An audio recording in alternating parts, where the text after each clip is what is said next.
খোলা মনের খোলা দৃশ্যে আপনাদের সামনে উপস্থিত হয়েছি। আমি জামাল টিভি বিডি থেকে। আমাদের আসেন আমাদের আজকের গেস্ট ভাইজান।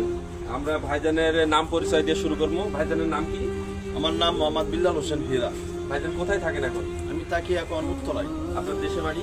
দেশের বাড়ি নেত্রকোনা, ময়মনসিংহ নেত্রকোনা।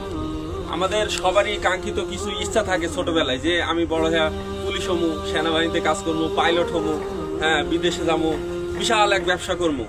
তো এরকম সবারই কিন্তু ভিতরে একটা ইচ্ছা থাকে ছোটবেলায়। তো ভাইরও অবশ্যই একটা ইচ্ছা ছিল।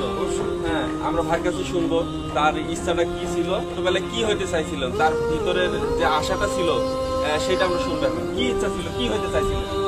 ছোট থেকে তো আমি তো মাদ্রাসা লাইনে ছিলাম। তো আমার মাথা পিতার ইচ্ছা ছিল আমি বড় হয়ে আলেম হবো।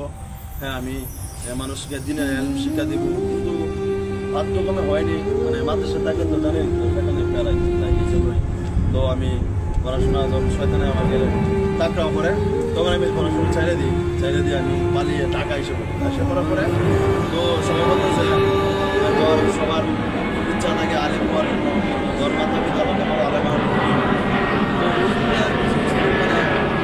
মানে মাদ্রাসা তো মাদ্রাসা কিন্তু অতি শাসন, কিন্তু কিছু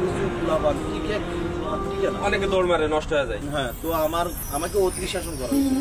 তো মাতা পিতা আমাদের যথেষ্ট পরিমাণ আমাকে হেল্প করছে পড়াশোনা, আমার হয়নি। তো কমি মাদ্রাসা তো আমাকে আল্লাহ হেদায়েত করেনি। তো আমি ঢাকা পালিয়ে এসে পড়ছিলাম। আসার পরে আমরা শুনলাম ভাইজানের ইচ্ছা ছিল হাদিসের শিক্ষা দিব, দ্বীনি শিক্ষার মাধ্যমে মানুষের ভিতরে আল্লাহর কুরআন বা আল্লাহর হাদিস কুরআনের জ্ঞান মানুষের ছড়িয়ে দিতে। সেটা হয় নাই।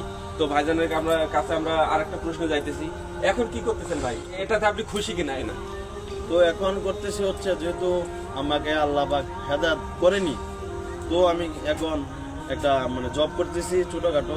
তো আলহামদুলিল্লাহ এটা দিয়ে চলতেছে, কিন্তু এরপরও তো যে আমি আগে যেটা ইচ্ছা ছিল ওইটা তো করতে পারিনি যেহেতু।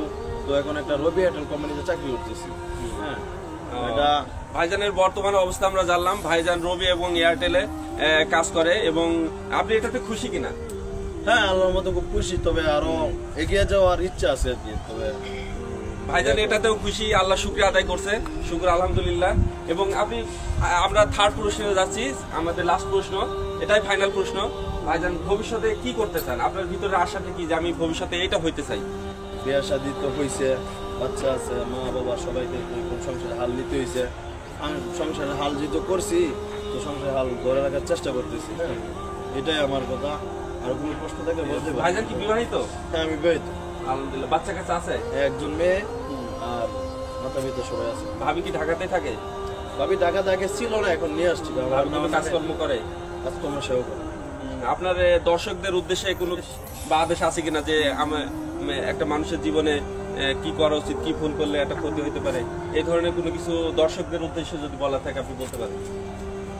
ক্ষতি বলতে তো আমি তো বললাম, আগেই কিছুক্ষণ আগে বললাম যে জীবনে কিছু করতে হলে ধৈর্য এবং আপ্রাণ চেষ্টা করতে হবে, যেগুলা হ্যাঁ সবার মাঝে না থাকলেও এগুলো মানে চেষ্টা চালিয়ে যেতে হবে। আমি যদি আজকে আমি চেষ্টা চালিয়ে যেতাম না, আমি পড়াশোনা করবো করে আমি বড় একজন আলেম হবো, হ্যাঁ সামাজিকভাবে চলাফেরা করবো, কিন্তু এটা আমি ভয় নাই। তবে ভবিষ্যৎকে আমি করতে গেলে চেষ্টা চালিয়ে যেতে হবে, পড়াশোনা করতে হবে। Thank you. আমরা সুন্দর একটা প্রোগ্রাম করলাম ভাইরে নিয়ে। আমরা আজকের আমাদের গেস্ট অনেক সুন্দর কথা বলছে ভাইরে, অনেক অসংখ্য থ্যাংকস। এবং আমাদের খোলা মনের খোলা মাঠের আজ প্রোগ্রামে আপনাদের সবাইকে অসংখ্য ধন্যবাদ।